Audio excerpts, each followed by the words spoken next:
اللهم ارفع البلاء عن الحرمين الشريفين عاجلا غير آجل، ولا تحرمنا الطواف بكعبتك ولا الصلاة في روضة نبيك.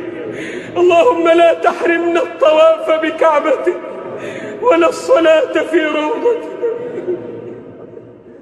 لا تحرمنا من الجمع والجماعات، لا تحرمنا من أداء الصلوات. اللهم لا تحرمنا من الاجتماع للصلوات، اللهم لا تحرمنا من الاجتماع للصلوات.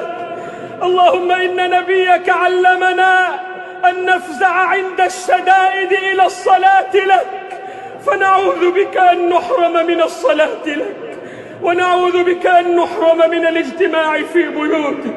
لا تطردنا من بيوتك يا رب، لا تطردنا من بيوتك يا رب.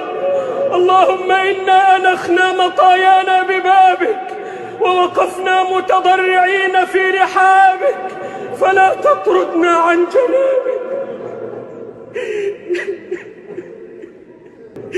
اللهم اجعل هذا الوباء تذكيرا للعصاة والمذنبين، واجعله ردعا للظالمين والمتجبرين، واجعله حسرة على الكافرين والمنافقين.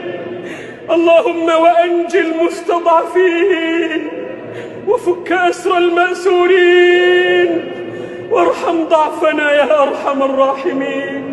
اللهم ارحمنا فإنك بنا راحم، ولا تعذبنا فأنت علينا قادر، والطف بنا فيما جرت به المقادير، إنك على كل شيء قدير.